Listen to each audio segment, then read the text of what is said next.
24/7, 365. The fantasy season never dies. Welcome to Every Day is Draft Day. Presented by Champions Round.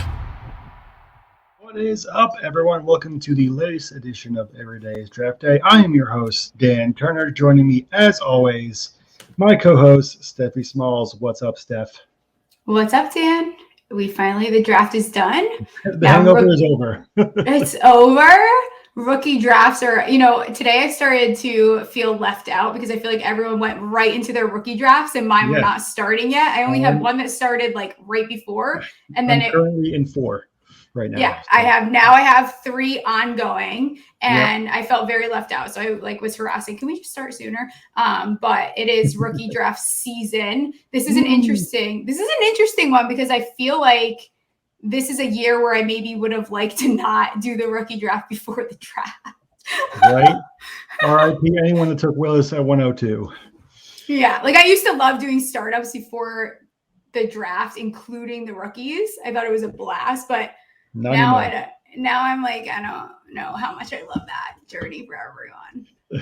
I don't love it for anyone, really. Yeah. It's a terrible I mean, even my draft that started before and is going to end now after. I took Desmond Ridder way sooner than I would. Right. We'll see today, I'm sure. Will not go as high as I took him. Right. All right. So today we're going to be doing a 2-round Superflex mock draft. Rookie mock draft. As Steph said, the draft is over. Free agency is pretty much over and done with. So now we're heading into, rookie drafts. So we're going to do our very own right now. So having said that, let's kick it off. I, of course, have the 101 because Steph hates picking first in anything ever. And I'm going to go with Breece Hall. I think he's I can't say anyone's the consensus anything in the rookie drafts this year because everyone's all over the place. But I think that he is definitely one of the top ones to consider. And I don't really like any of the quarterbacks to go this high, so I'll take the best running back available and go with Hall. Right, and this seems to be pretty much the consensus in every draft that I've been in. I have seen, the ones that started prior, Malik obviously did go in one of those. And then I have seen Kenneth Walker go at 101, which I think, again, there's an argument to be had for him at 102. Since this is dynasty, I'm going to go with Drake London. I think he walks into a position where he's really only competing with Kyle Pitts. I think the Falcons obviously need a wide receiver, especially with Calvin Ridley and his ordeal. We don't even know if he's going to come back and end up back on the Falcons. I think that Drake London, there's a reason why he was drafted as a first wide receiver. And I see him having, you look at guys like him and Jameson Williams, and maybe it's not obvious to see how dominant their fantasy presence is going to be right now. But again, that's why we play dynasty. You're looking long-term. I think long-term, you hope again, like a Ridder works out in this situation. If not, they're going to have to find a solution at quarterback. So he is the wide receiver one there, depending on how you think Kyle Pitts is whatever. Right. If he's tight end or wide receiver. Pitts and London will only help each other. You can't double both really and get away with it. And the fact that Pitts is more of the inside and London works pretty much on the outside. The two skill sets match up pretty well. It'll be interesting to see whether it's Mariota or it's Ridder, how they do this season. Right. And again, there's a chance that he doesn't finish in that wide receiver 1 range. And I think that you're taking that risk, taking someone like London, I think, knowing that it's more of a long-term thing than expecting results immediately. Because again, that quarterback position is not solidified. Mm-hmm. Right. All right. That's a good pick. I like that pick. Thanks. So with the 103, I'm going to go ahead and take Kenneth Walker. He was a consideration for you in the 102. And I know a lot of people are worried about, Seattle's offense in general with Drew Lock. And you have to realize, Drew Lock isn't, he's not the best QB, but they still have awesome weapons on the outside in Metcalf and Lockett. And I really don't understand how all of a sudden, Chris Carson and Rashard Penny became like these unbeatable walls to playing time that they've become on fantasy Twitter. Like Chris Carson probably shouldn't even play anymore. Like that's how injured he is. Like he should probably retire. Yeah. and Rashard Penny, he had a great end to the season, but I mean, it was 5 games. Like everything before that, he was been a complete bust. So I mean, I don't understand. Like I could see maybe like a timeshare between Penny and Walker, but you don't take Walker as high as Seattle did, or they shouldn't anyway, and not play him. So I feel pretty comfortable taking him at the 103. I think after this it gets really messy at running back, so I'm happy to take it now while it's and keep it simple, pretty much. Yeah, I like that too, and I think there's a lot of talk about him catching the ball. I get that, but at the same time, he's going to a team that just they like to run the ball. Like, does he really need to catch the ball that much for him to be super present in this offense? And I think again, you have another situation where the quarterback is, solidify. I don't know if you consider that solidify, but how much airtime are we going to see with Drew Lock? I don't know. I think that Kenneth Walker can very easily walk in there and be, again, a huge part of this offense, especially with Drew Lock. He could end up being someone that he almost relies on here instead of trying to get it down the field, because I don't know that that's going to be within the realm of his possibilities. Right. So you're saying Kenneth can Walker it in there? Yeah. Oh, look at you and your dad jokes, huh? Very cute. I like it. You'd like it. I knew you would. All right, you're up at the 104.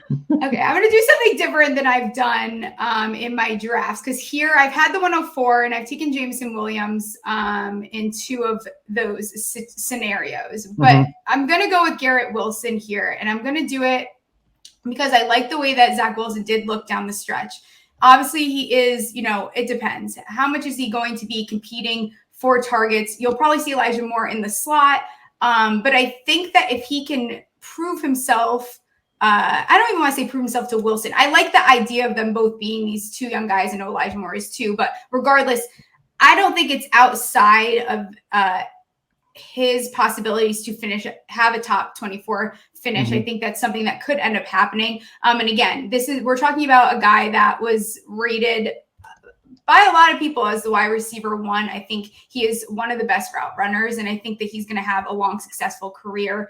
And I think the Jets, both of us from around that area, I think the Jets are going in a positive direction. So if they can have a more productive offense, like again, good players are going to demand targets. It's going to happen. So yes, we don't necessarily love the idea of him and Elijah Moore, but it's going to come down to who ends up getting more targets. I think, we talked about this probably, this was a while ago now, but we talked about these offenses that can be really productive. So if we can get a productive offense out of the Jets, I don't really care that they're both on the team. Yeah, no. And that's something I've always hated, the argument that you shouldn't, have 2 people from the same team on your roster. Like if they produce, why not? Like the object of the game is to score points. I mean, Garrett, was drafted to help Zach Wilson. So obviously Zach Wilson is going to throw him the ball because that's why they drafted him. And I get like Elijah Moore and Corey Davis are there. So, but it may not be like in year 1, like the best situation, but I think by year 2, he'll be the number 1 receiver there. And it really all depends on how Zach Wilson progresses. And they got, Breece Hall and they drafted all these guys to help Zach Wilson progress. So that's what they're going towards. So they believe in him. So while Garrett Wilson probably won't have the target share that some other receivers like London will have, because London's the only guy on his team that can catch the ball. I still think it's a really good situation for him, because you're also not going to be able to focus entirely on Wilson either, because Moore is there and Hall is there and Davis is there. So I think they're going to spread the ball around, and this might not be like a year 1 thing, but I think by year 2 he'll be the receiver 1 in New York. For sure. I feel that way about a lot of these wide receivers, where maybe we don't get a lot of them towards the top there, and we might have a lot of wide receiver 2 finishes, but I don't think that that's what they're going to be stuck in moving forward either. So, right, exactly. Yeah. Exactly. All right. So that's a great pick. Good job by you. Thank you. So at the 105, I am going to take Jameson Williams. I think that he is pretty much kind of the same situation a little bit that Garrett Wilson is. I think that he's going into a situation where he can pretty much start immediately. He might have a little bit better situation than Wilson does. The Lions outside of Hawkinson and St. Brown don't really have a lot of receiving options, so he's going to start there immediately. A lot of people were worried about his injury, but by the time the season rolls around, he should be completely healthy. And I think that if he were fully healthy, he would have been, the wide receiver one in this class. He's perfect for their offense. He's that field stretcher they need, something that Amon-Ra really isn't. He's a different type of player than him. So him and Hawkinson can get the short intermediate area of the field, and Williams can take the top off. But he's a lot more consistent than just like a deeper threat. He can do it across all three levels of the offense. And if Goff ends up not working out, they can go a different direction at quarterback. So I think it's one where maybe Amon-Ra is the wide receiver one this year as he gets acclimated to the NFL, but in the same vein as Wilson, by next year, to your point, he'll be the top target in that offense. For sure. And again, this guy is totally a complete menace. He can also be dangerous at all different levels of the field. I think that you'll see St. Brown, which again, maybe not next year, but we might see where both of these guys can support wide receiver one numbers. Is that going to happen next year? Not likely, no. But I think that he is a perfect complement to St. Brown. You have St. Brown in the slot. And I actually loved this landing spot for the Lions, and they also, with conviction, moved up and got their guy. So he's going to get used. He's going to be one of the focal points of this offense. And ACL, we don't worry about as much anymore with these wide receivers. It happens all the time now. So it's definitely not as big of a concern for me. And again, this is long-term. We're talking, this is dynasty. I love Williams here at 105 because I think there's an argument to be made for him at 104. Yeah, absolutely. I mean, Wilson and Williams, you could pretty much, flip-flop. They're pretty much going around the same area. So definitely for that. And especially with after, Hall and Walker, the running back situation, as far as rookie goes, gets really muddled. I think it's really safe to go with the receivers that, you may have to have a little patience on, but, by next year, they'll be the guys in their offenses. Yeah, love it. And again, actually going to go with another wide receiver here. Keep it going. And yeah, this would have been a guy where, there was a lot of talk about him. Some people were high on him. A lot of people were very low on him. But Treylon Burks, I don't know that Treylon Burks could have gotten a better placement than ending with the Tennessee Titans. His comp by a lot of people was literally A.J. Brown, and then they traded A.J. Brown and drafted Treylon Burks. So anyone that, they got trashed for this trade, which with how expensive wide receivers are, if you can potentially get an A.J. Brown number 2 that can come in, if you're prepared to design plays for him, I mean, this guy, talk about another one that's going to be a menace. He is one of these hybrid players that you have to even come up with ways to block him because he can play all over the field and he holds a lot of value. And we're seeing, the league transition to some of these hybrid type players. I think that he also walks into a position where he doesn't really have competition. What does he have there? Westbrook, whatever. Yeah. Probably have him in the slot, have Robert Woods there. Yeah. I mean, I think at the end of the day, Treylon Burks might be the guy, this is what I imagine too, is it's week 9 and everyone's like, oh my God, Treylon Burks is good. I think he might have trouble transitioning into the league. And I think that might also come from Tennessee having a difficulty designing plays for him and finding a way to work him in. But I think it's going to click, and maybe it'll be sooner than that. But I think Treylon Burks, again, he couldn't have landed in a better spot. And if we're talking about, dynasty and move, we're talking about probably getting 4 really nice years on a team that is prepared to take him on because they just traded away a guy that's very similar. Right. Yeah, exactly. I think, And that's the whole thing. That's the reason the Titans traded AJ Brown in the first place, because they didn't want to pay him. The Eagles gave him, that big contract. But like you said, if Treylon Burks turns even into like 80 to 90% of what AJ Brown was giving you, right, then that's perfect for what they're drafting him for. Right.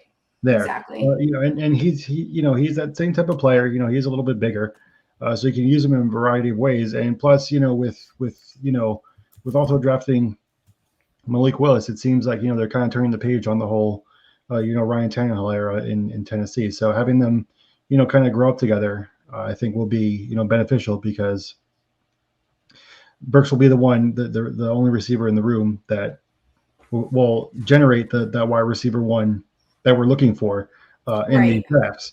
Robert Woods isn't going to do that.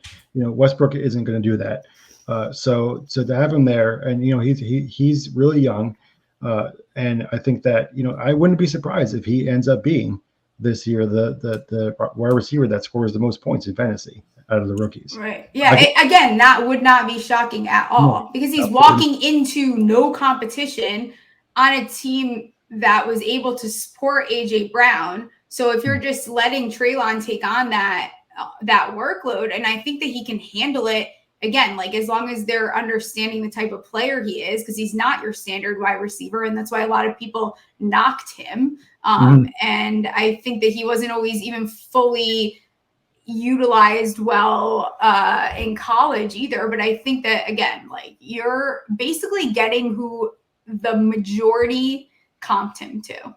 Yeah, exactly. You're just getting a cheaper, younger version of the guy you just gave away. Right. So yeah, that's definitely a good pick for them. So now at the 107, it's kind of getting a little, a couple of people that can go in this tier of players. But for me, now landing spot's more of a consideration, and I'm going to take Skye Moore here. Did that hurt? It did really badly.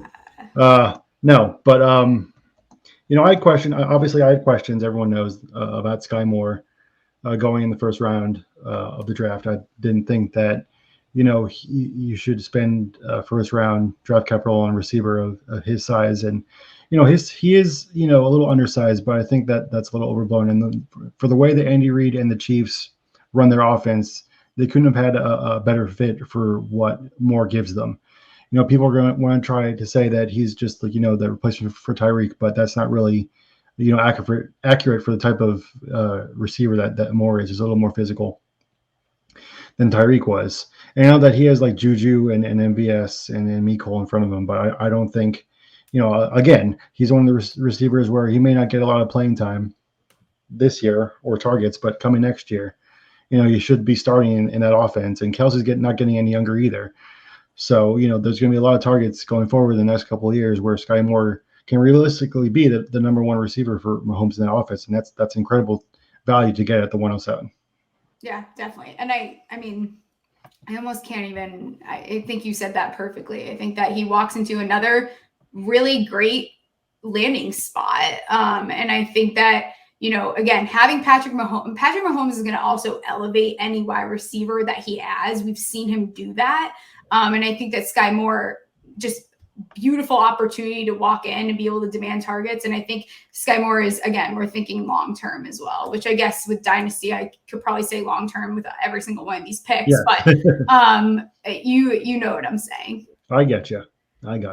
All right. So I'm going to go with another wide receiver, which I am so excited to start. I know this is crazy. I sound like a psychopath, but I actually am really excited to look at 2023 a little bit more too and dive into it, because I think this class ended up it's so funny. I feel like everyone really knocked every position almost, but like we have some really like the running backs and the wide receivers are actually really strong. It's not as weak of a class as everyone said. So I'm going to go with another wide receiver who, again, I think that landing spot, and not that we like to knock by landing, I think landing spot probably knocked him a tiny bit because some people had him as their wide receiver one. He definitely was in a lot of people's top three. So Chris Allave goes to the New Orleans Saints. I think that it gives Jameis Williams an immediate, very, very credible deep threat.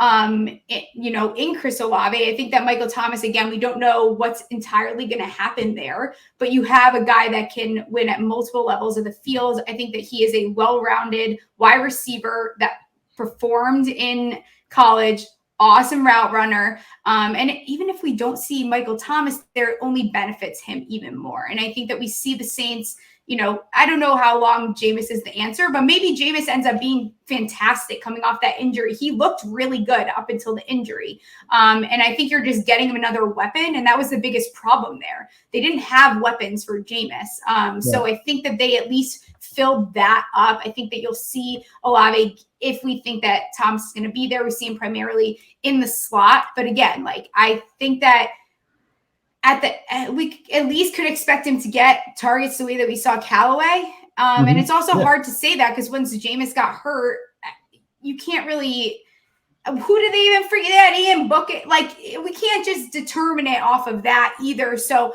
and again, we'll say this is another long-term situation, but I think that Allave is this shiny new weapon for them. Whether Jameis does well or they bring someone else in, I think they can solidify him as a primary piece in their offense. And if they lose Michael Thomas, I think that he can take on some of that work that Michael Thomas is, that he highlights in his game. So I think maybe I talked myself into this landing spot a little bit more, actually.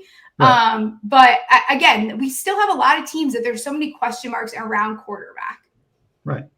And I think you made an excellent point. I think as soon as the draft positions were announced, a lot of people were down on a lot of these players, both running backs and receivers, and even Trey McBride for landing spots. But then, for Dynasty, I think a lot of it was, and even me too, I had that same reaction, but a lot of it is short-sighted. The year one prospects for a lot of these guys isn't the best that we could have hoped for, but projecting out, 2 to 4 years out, these guys are going to be in great situations, all of them. Right. There's not that there's these world beaters, these Hall of Fame players that are in front of them that they can't, leapfrog eventually and get starting roles in their teams.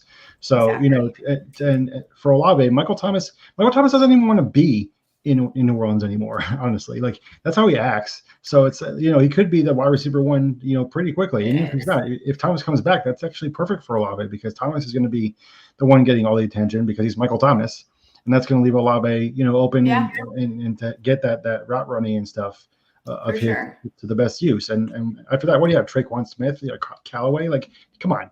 These guys aren't going to stop Allave from getting, targets. Mm-hmm. Exactly. Absolutely. And I think it's going to be interesting how, damn you, Christian Kirk, he, definitely, it's not him, but, the Jaguars really shook things up when they paid Christian Kirk because then we saw all of a sudden, the price tag that we thought the elite wide receiver would get just skyrocketed. So how is that going to change? Are we going to see the league move in a direction where they're okay with turning over some wide receivers a little bit faster to teams that are a little bit more in contention? The Eagles, for example, that was a great move because the Eagles are in a good spot, right? You guys had the draft capital. You're able to bring on a vet who is proven that probably, doesn't need the quarterback to absolutely highlight their talents. They're able to do it a little bit more independently. And I think we're seeing, teams move that way. You even look at,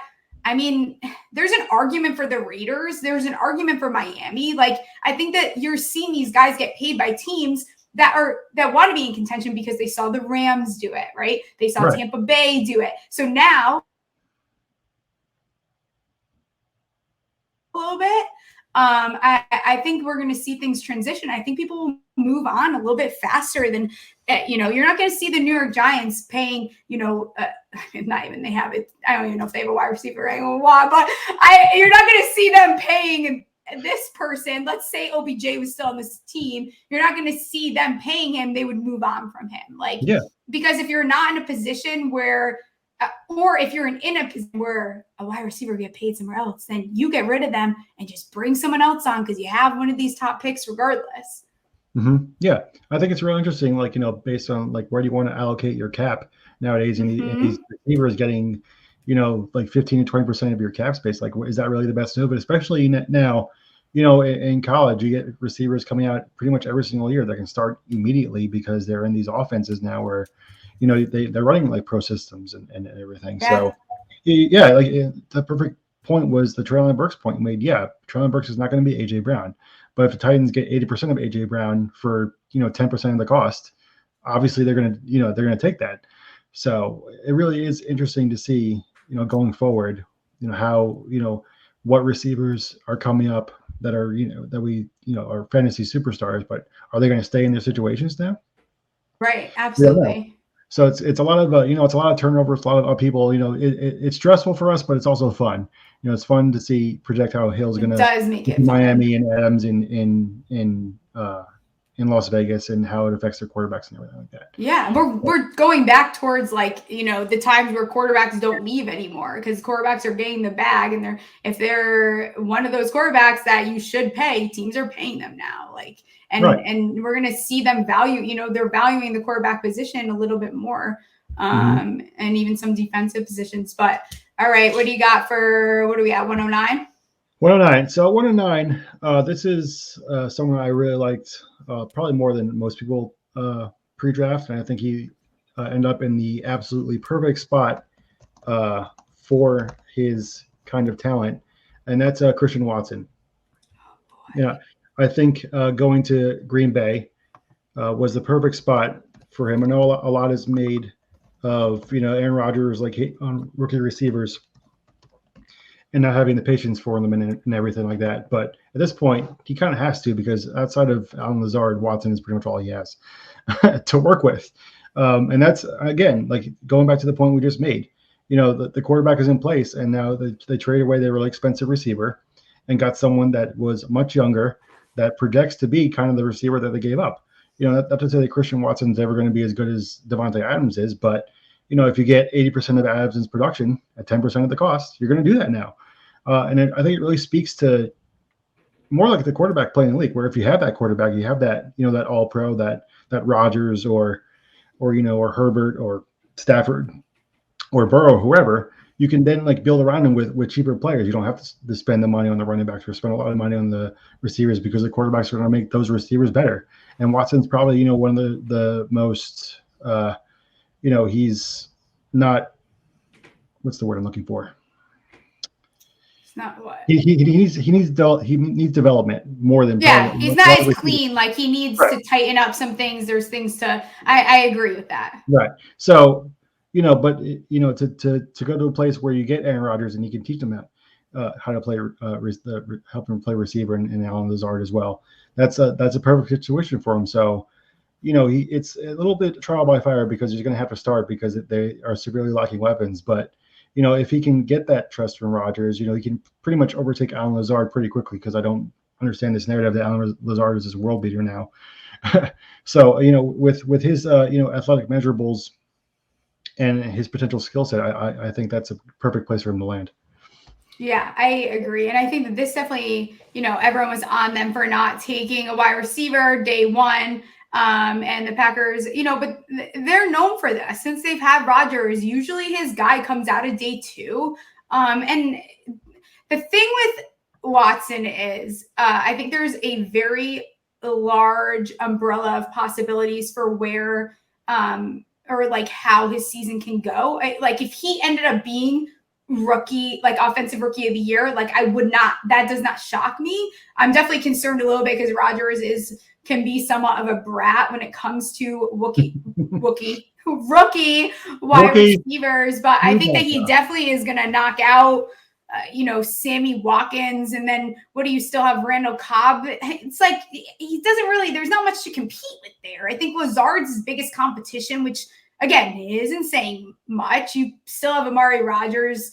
That experiment is probably dead and gone at this point. MVS, not impressed. I think he's in a good spot to do very well. There's things that he definitely needs to clean up, but he is a true weapon. That is the absolute athlete that you want. And I like that pick. Thank you. Yes. I'm a little torn with what I want to do here though. Because I can't get on the Jahan Dotson train. I can't. And I want to so bad, but Do I do it? I will do it. Okay. Because I think there's a big enough drop off after, like, I'm tempted between two guys right now. One is a running back, but I'm maybe slightly too early for me. Slightly. Okay. All right. So I'm going to go Jahan Dotson. Again, don't entirely love this landing spot, but like we talked about with receivers, do they end up moving on from McLaurin instead of paying him?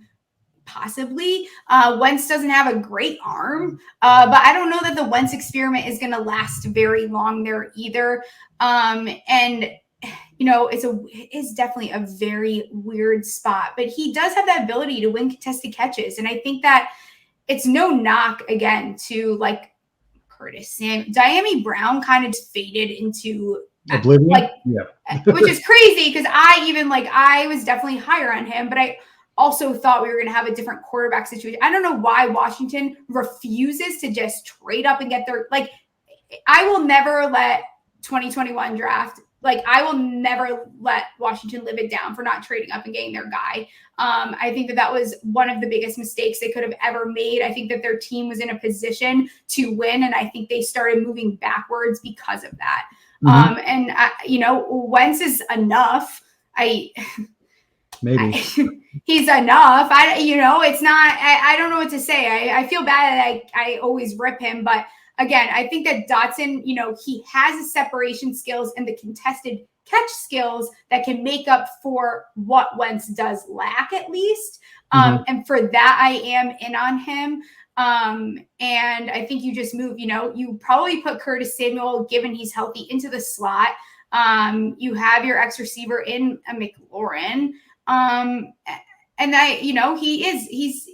Dotson does have elite body control. I just don't know if he's like, when I watch his tape, he's just, I don't know if I'm there with the true wide receiver one thing yet, but I probably could get there. Yeah. No, I agree. I think, he's probably like the first receiver, like off the board where you kind of like, does he have it to be that number one guy? I think he's a perfect complement to McLaurin. I will say that. I think that, if Wentz either, reverts back to his previous, good quarterback state, or if they get a good quarterback at some point, I think that, there's definitely enough room to have both of them be fantasy relevant for sure. So it'll be interesting. Like I said, like Curtis Samuel kind of is irrelevant now because Dotson is better at Samuel than everything that Samuel's doing. And Donnie Brown might as well not exist. So at this point, I mean, I think that at this point at the 110, the kind of like the upper tier is gone. So now you're just looking at guys that, think will have good situations going forward. So I think that's a really good pick there.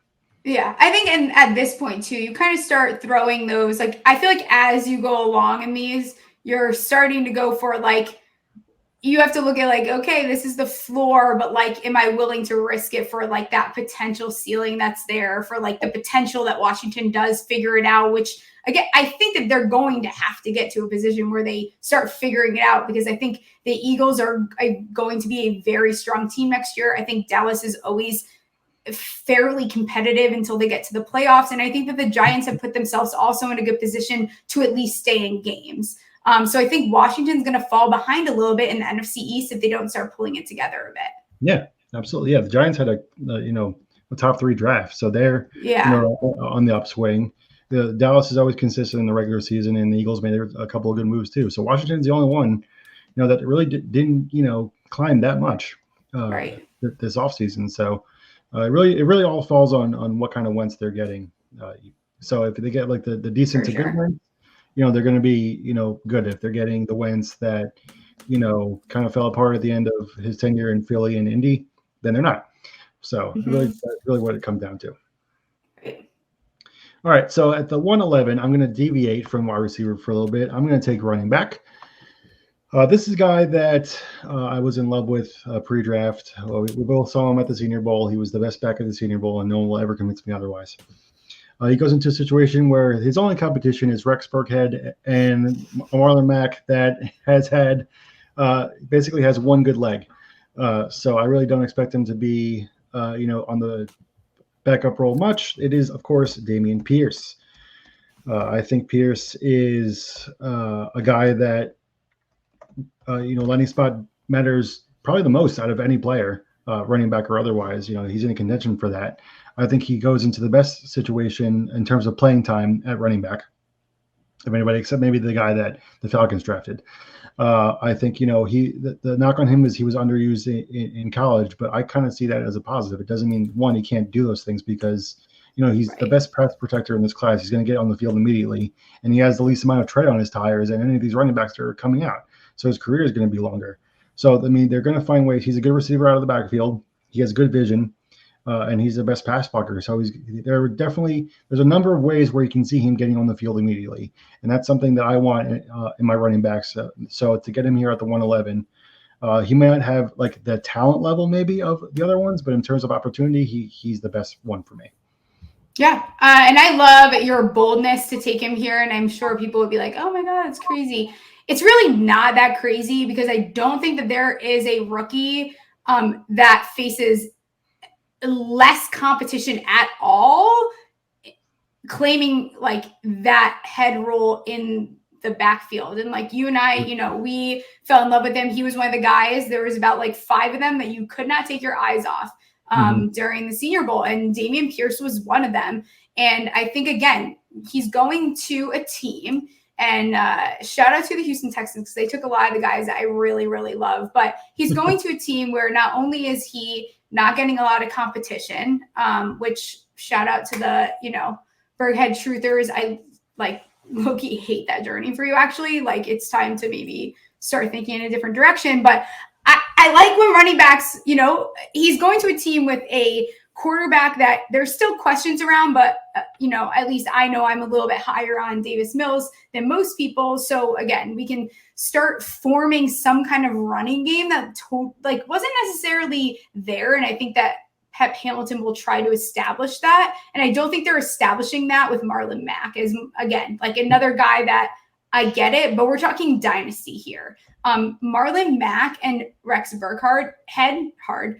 I went to a high school with a kid named Burkhart. I don't think that there's just no competition here. And Mullen did not, Mullen is Mullen, and he didn't get used totally, but underutilized doesn't equal under talented. And I think that Damien Pierce is going to end up, whether he goes in the second, if he goes at the back end of the first, I think that, again, you can't deny the fact that he barely, if you want to consider it a competition, fine, but it's not it's barely a competition. It's not really a competition. I think he can take on that load very quickly, and he's like an absolute bruiser. Like, the dude's helmet falls off and he just runs through people. And I think that this couldn't have been a better spot, I think, for him, because it's just the opportunity is wide open. Right. And I think a lot of it is, and, we were really hyped when he was, blowing away linebackers in pass protection. But I think a lot of this, I think it's time to end the whole, bell cow running back, thing. That just isn't a thing, anymore. Breece Hall has Michael Carter, and, Kenneth Walker has Rashard Penny. And while, there are going to be multiple backs getting touches. So you just want to look at to see which back is going to get the most. and there's no reason that Damien Pierce cannot get the most touches in Houston's backfield. And they upgraded everywhere. They got Mechie. They got Green for the offensive line. So Mills is going to be better in the second year. They upgraded their offense everywhere across the board. So Pierce is going to go into a situation where, he isn't going to face loaded boxes because Brandon Cooks is there as well, and Nico Collins as well. So, he can catch the ball well out of the backfield. And just because, like you said, Dan Mullins didn't use him doesn't mean he isn't good. Right. It means that the coach was dumb. That's what it means. So, I think, honestly, it's a positive. He has less wear on his tires than any other running back that's coming out this year. He's fresh. So I love the pick there at the 111. I took him at 109 in my personal dynasty league. Really? So I took him even earlier. I love it. Now you're stressing me out because I'm in so many that I'm scared he's not going to fall back to me. Yeah. But I'll stay with the running back theme here and go with another running back that we both love but didn't get to see at the Senior Bowl, and it's James Cook. Goes to the Buffalo Bills, who, the Bills could barely establish the run outside of Josh Allen. They started seeing a lot of success once they were able to get Singletary going. Is Singletary a true RB1? I don't know. He had a great end of the fantasy season, but I think that James Cook, you get a lot of versatility. You get this catching ability as well outside of the rushing ability, and I think that he is going to be a very consistent back. And, the bottom line is, I think the thing that really prevented the Bills also from having a little bit more success is not fully being able to get that run game down. And if you can take a little bit of that pressure off of Josh Allen, I think they see a little bit more success. So I think we see kind of RIP to Zach Moss here. I think that this is kind of the end of that experiment. Not that I think Zach Moss can maybe go somewhere else and have success, but I do like this landing spot. Again, James Cook, this might be the guy that we look back and we're like, wow, we all took him in the first round. He barely did anything. But I think, again, we're looking long-term. I think he could very much be the featured back there moving forward too. Yeah, absolutely. And, he's already the best receiving back in that running back room. For sure.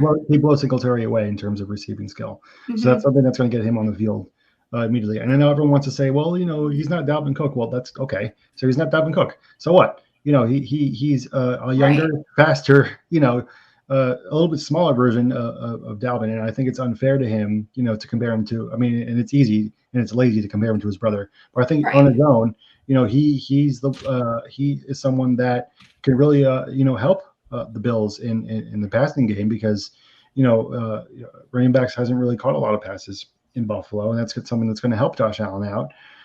So I think he can get on the field immediately, especially in PPR leagues. He's going to be a guy that, you can put in the flex spot and he probably get you a couple targets a game and catches. So getting towards the end of the last pick in the first round, and that's pretty much what the best you can hope for at this point in the draft. So to get someone there, especially at running back, where it dries up pretty quickly in terms of guys that have legitimate opportunities. To get him there at this point and to see, like, again, projecting into the future, you can see him get that. He's definitely talented enough to overtake Singletary and get that league's back spot. So I love that pick there. Cool. Love it. Love what it. You got for me at the top of the two. All right. So going to 201. So I'm going to go with someone that I think probably should have been drafted higher had he been healthy his entire career. Staying with the Georgia Bulldogs, I'm going to go with George Pickens. He got drafted to the Pittsburgh Steelers.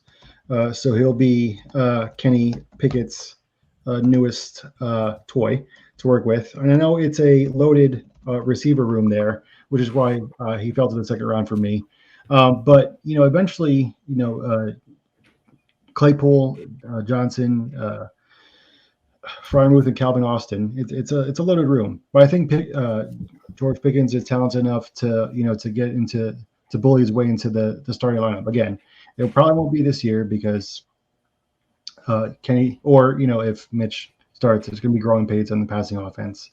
But I think eventually he'll end up starting for the Steelers, and Steelers have been known to do wonders with their wide receiver picks.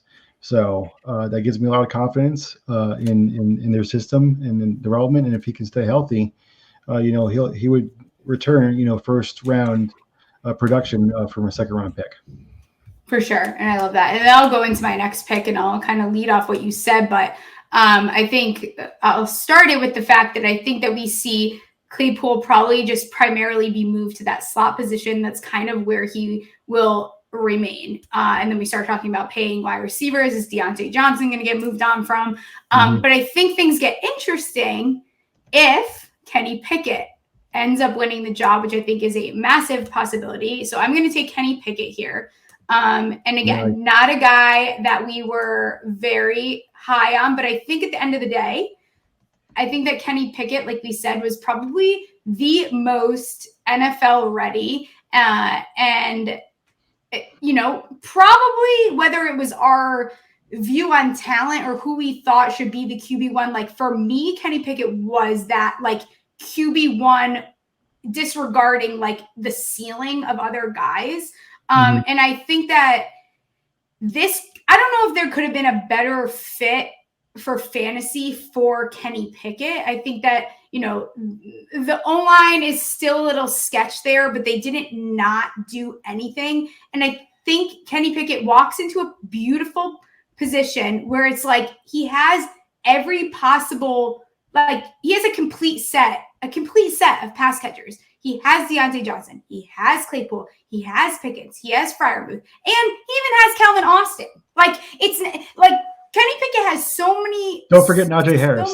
Oh, yeah. And then there it is. And that's what I was saying. So even Najee Harris is just like this beautiful mountain of icing on top of all of that because he takes off a lot of pressure having that dominant, all well-rounded guy like Najee Harris. And I think to get Kenny Pickett at the 202 is actually a really nice steal because at the end of the day, we need quarterbacks. He's going to score points, especially if he does win that. If he's able to win, which if I'm the Steelers, I try to get Kenny Pickett on the field as soon as possible. I think he can handle it given how, everything that he has. He has every weapon. We see a lot of times like these young guys come in and they fail, but it's because look at the freaking team they went on. Like Sam Darnold went to the Jets with no one. No shit, he failed. Like this is how it's going to happen. Even Daniel Jones, who was a reach in the draft, you put him on a team with half broken receivers, a running back with no AC. Like we're talking, he has a full team. The O-line could probably have been improved a bit, but I think that long term, he's in a great spot, even for next year in a great spot. Yeah. I was when he got drafted there, I was looking at both his weapons and looking back. I think he might be the best, placed rookie quarterback ever in terms of the talent that he's walking into. I mean, he legit goes 4 deep at receiver if you include Calvin Austin. And also, Pitt is known for that. They knew what they were doing. Yeah, and then you include Freiermuth and Najee Harris. It's embarrassing. It's embarrassing the amount of talent that Kenny gets to work with. Yeah. So I think that he's going to win the job in short order. I do think that it says something that the first quarterback in a Superflex draft goes in the second round. But very fitting. But that's pretty much where this class has been. But like I think you nailed it. I really can't add much to what you said there. That's a great pick up there. All right, so at the 203, I'm going to go back to running back. I'm going to go with Rachaad White. I think that this is one of those projection ones where, obviously Leonard Fournette is, the starter there. But, come next year or the year after that, you can easily see White be the starting running back for the Bucs. Even if Tom Brady isn't there, they have elite weapons, obviously, in the outside. Besides Pierce, White was another running back at the Senior Bowl that did really awesome there. So I really enjoy having him there to draft at the 203. Yeah, I love that. And I won't spend too much time on it because I feel like I could probably talk about him for a very long time. But I think, again, Tampa's done a really good job drafting guys that I think they feel like they could develop into the way, the Bucs do run a lot of like 2-man blocking scheme type things, which isn't necessarily White's like strongest suit, but I think that he can get to that point. And I think no matter what, Tampa likes to run the ball. And I think that he will immediately be, kind of thrown into it. You've got Fournette still there, who is a fantastic vet, by the way, to have to like be essentially underneath, but I think he walks into literally being the RB2. I know that, who is Keyshawn Vaughn still there, right? Like there's guys there, but they lose Rojo, who wasn't really something, but I think he is able to move right in. And I think that, again, you get Tom Brady, you get Leonard Fournette, and he's in such a good position to do very well moving forward. So this is one of those long-term guys where, again, might not be super excited, but we're talking like year 2 breakout happens and none of us are shocked. Yeah, exactly. Yeah. And, sitting behind Fournette for a year isn't the worst thing because it preserves, that tread on his tires. He's not going to, burn out. Right. as quickly. And, to go into the offense where, the running back is featured pretty heavily. This is, again, one of those things where a lot of things in this draft where year one, it probably won't pay off, but, year 2 to 4, he's going to be returning first round value for you. So that's a great pick by me there. Thank you very much. So you're up. All right, and I'm going to go here with another guy that's in a similar situation but different position in Trey McBride. Damn it, I wanted to take him. Sorry. So he is obviously not the clear cut. He's going to have to compete a little bit with Zach Ertz. Zach Ertz is on the other side of his career, but again, Arizona is another team. They like their tight ends. They're going to find a way to use him, be as creative as possible. He's going to definitely, he's going to put up numbers, but I think they're going to be way more casual than many people think. Like, I don't think it's going to be the numbers that you expected out of Trey McBride. But again, he's absolutely worth a second round pick. And I think, again, another team where, do I wish that they didn't, sign Max Williams to a little bit longer? But I don't think they also had an intention on Trey McBride falling to them either when they did that. So I think Trey McBride is the clear-cut tight end 2 here. Yeah, absolutely. That's a good pick. All right, moving on at the 205. I know that this I'm going to take a QB here, and it isn't the QB that a lot of people think. I think it's a toss-up here between Desmond Ridder and Matt Corral. I know that Malik Willis is more athletic than both of them. I just, with the way things are turning out in Tennessee, where they're kind of going for a rebuild, I'm not as high on him as I once was. But I'm going to go ahead and take a Desmond Ridder here. I think that, he steps into a situation where it's just Marcus Mariota that he has to beat out. And it's not like the Falcons are married to Mariota. He was pretty much a stopgap solution when they signed him. He's going to have Drake London and Kyle Pitts to work with. Mm-hmm. So the situation that he's going into, again, he won't start this year, but by next year, he should have that job. And I think that, and his rushing ability, he's not as good of a rusher as Malik Willis is, but he does have, some rushing ability to him. I think that at the 205 in this draft with what's left on the board, I don't mind taking a shot at him here. Yeah. I love that. And first of all, this is going to be our longest episode. So I will try to not talk as much. I'm a little torn on this pick, which is why it's taking me a second. No problem. I don't know. Okay, we'll go more off of, I'm probably going to go off landing spot instead of who I wanted to take here. I am going to go, and this is going to be surprising. Mm-hmm. I am going to take Alec Pierce here. And he probably will be pretty overdrafted, but hear me out. You have Campbell, who has a complete inability to really stay healthy. Not that I am wishing that on him. Pittman has not. I get that there are Pittman truthers, and I have him on a lot of rosters, and I love that for you, and I get it. But again, I don't know if he's just that guy that we need in the Colts offense. I think that, Matty Ice now being there, he needs a weapon that he can rely on. I think that he is big enough to play the X receiver spot. I think that another one where I wouldn't be surprised if we're all like, what is Alec Pierce doing? And then towards the end of the season, we're like, oh my God, he's phenomenal. So I like the landing spot. I like the idea of maybe there even being another quarterback in a couple of years that comes in. But if Matty Ice can end up making Alec Pierce, and Kai's going to bark at me right now, she must hate that pick. But if he can end up being that guy that's reliable for Matt Ryan, I think that we're in a good spot. I mean, their tight ends or whatever. And they obviously running backs are running backs, and we know the situation on that. But I think that Alec Pierce he's in a good spot to compete and be a pretty active player in their offense. Yeah, there she is. You don't like it? Come here. I actually took Pierce in my rookie draft in the second round too. So I agree with everything you said there. I think, the opportunity, there's really nothing outside of Pittman for him to compete with. So Matt Ryan is clearly capable of keeping, a couple of wide receivers happy. So that's a great pick there. All All right, so at the 207, I'm going to go with the other quarterback I was thinking at the 205 and take Mack. I think besides Kenny Pickett, this is the most talent that the quarterback is going to have to work with this year. I think the only person he has to beat out is Sam Darnold, who the Panthers have absolutely no faith in anymore anyway. So it's not like he has a big hurdle to worry about. He has DJ Moore, Anderson, Marshall, McCaffrey. So he has a bunch of weapons to work with. The kind of quarterback where he's a quick decision, like short to intermediate throw, not the biggest arm, but for that offense, that works perfectly with the kind of yak monsters that he's going to be working with there. So at the 207, I'm more than happy to take Corral here.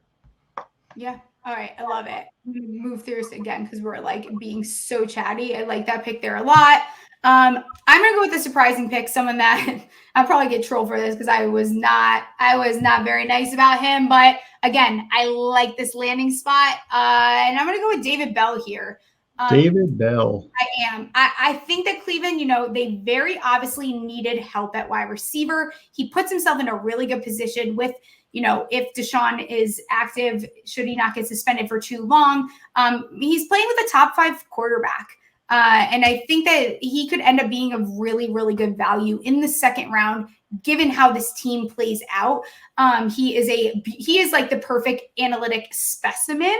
And I think obviously there's knocks to him, but I think that you have Amari Cooper, you stick him in the slot. Amari Cooper on his own has difficulty sometimes staying totally healthy. And then what do you have? Peoples-Jones. Peoples-Jones is kind of like, he's not that dominant guy that the Browns need him to be to continuously compete, especially in the division that they're in. So I like David Bell here. I think he's good value. Yeah, that's good value. I wasn't the biggest fan of David Bell, but the situation he's going into, the quarterback he's attached to, and where he's being drafted, I can't really see anything wrong with that pick at all. So that's a good pick there. All right, so at the 209, so we're wrapping up. I'm going to take a running back that, pre-draft he was considered a top 3 back and then fell off the face of the planet. But I'm going to go with Isaiah Spiller. I think that a lot of people hated his draft spot. I think that everyone is really concerned that Austin Eckler is going to make him pretty much irrelevant. But I think, I disagree. I think that, he is the bigger complement to what Eckler is. I think that, he's a complete back. He's going to get, his carries. Austin Eckler is not going to command, a bell cow workload. That's not what the Chargers want to do. They already come out and say that. So he's going to get his opportunities. He's already better than any other running back on the roster, just by stepping in the building. So I think, at this late in this stage, and if, God forbid, anything ever happened to Eckler, he'd bump right up to a high-end running back too. Status. So it's a future pick. I don't expect Eckler to be a Charger forever. So I really like Spiller's spot here late in the draft.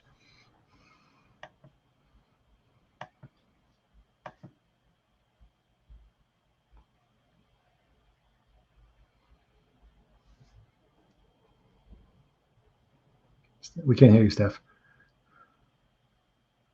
Am I muted? Am I muted? No, I'm not. Okay. It's Yeah. because Kyle was barking and I am going to interrupt you. I think that, I was saying, I probably reach here a little bit. Do it. Crap. I don't know if I want to take him here. I'm going to do it.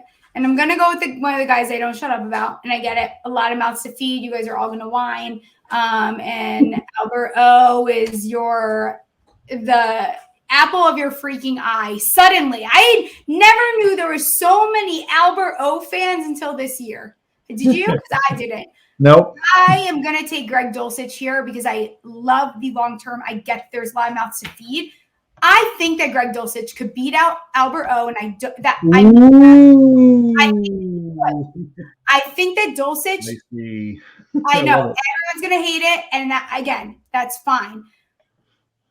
Greg Dulcich is way better than everyone thinks. And he walks into a situation with a very good quarterback. We're just making the assumption that guys like Jerry Jeudy end up being what we want. And he's probably more of an early 3rd round guy. But I think that this is probably the cheapest this year, and next year, probably the cheapest you'll ever get Greg Dulcich, is my opinion. I mean, I love it. We all know how much of a fan you were, and I was there too at the Senior Bowl where he was, he was showing out there as well. And with the whole, too many mouths to feed, like, yeah, that's a consideration, but I don't think that I think that Dulcich is talented enough to win that job. I don't think that Albert O should be handed that job just because he's been there a while. So I think all things being equal at this point, and it's someone you love, so go get your guy, right? Yeah. So at this point, well, at this point we're at what, 211, 212, 210. You're starting to you're throwing darts now. Like we're talking about guys. Like at this point, I'm going to go for the guys that I like and I want, basically. Yeah, exactly. So good for you. Way to stick to your guns. I like that. I like that a lot. All right. So with my last pick in the draft, where am I going to go? It's so tough. It is tough. It's so tough. It gets weird here. It does.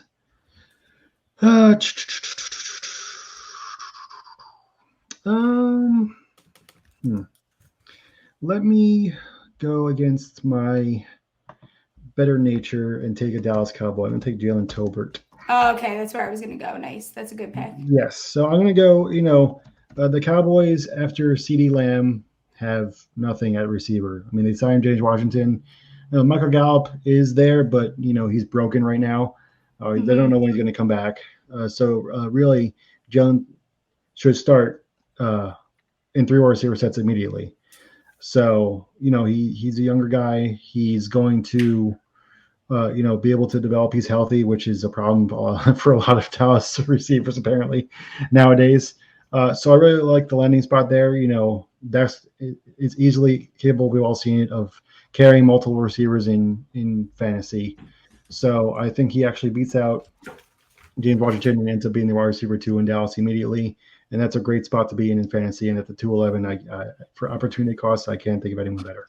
Yeah, and I don't think saying like he's going to beat out James Washington is some like a crazy thing. Like it's not going to be difficult to beat out James Washington. And I think, again, like we see this a lot of times where, he's going to be on the field. It's like he's probably going to earn himself a starting position, and it's just how much he's going to end up getting targeted. They're going to have to move things around a lot, not having Amari there next year. And even Gallup, right? Gallup how many months is he going to be out for? We don't know how much of the season he's going to miss. So he's in a good spot to solidify his position in that offense. And with the last one, which pains me, and I don't really want to, but I have to.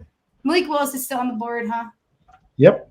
All right. So I'm going to go Malik Willis just because we are talking Superflex here. It would be criminal for me not to take him given his rushing upside. And we do love that. We love a mobile quarterback in Superflex. He also found himself into a sweet, kind of a good place for him, almost similar to like a Trey Lance spot where it's like he's not expected to start next year. But he's also in a position where next year he could be the starting quarterback just based off the fact that number 1 is leaving. I don't know that we see Tannehill there again. But I think that kind of beautiful for Treylon Burks too, because I do love a young receiver and a young quarterback to kind of grow together. And I think that Tannehill is also a really cool guy to be behind because similar, like not talking about talent wise, but I'm just saying like skill set on paper. This is a nice place to be behind a somewhat mobile quarterback, one of the better positions that he could have been in. So I like the idea that maybe Malik he's going to prove everyone wrong. But I think this is a great way for him to clean up the things that probably made him drop that far down. Yeah, absolutely. That's a great pick. At 212. Yeah. Going any lower would be like crazy. And he's going to be, everyone compares him to Jalen Hurts, and when he starts, he's going to be, that guy immediately.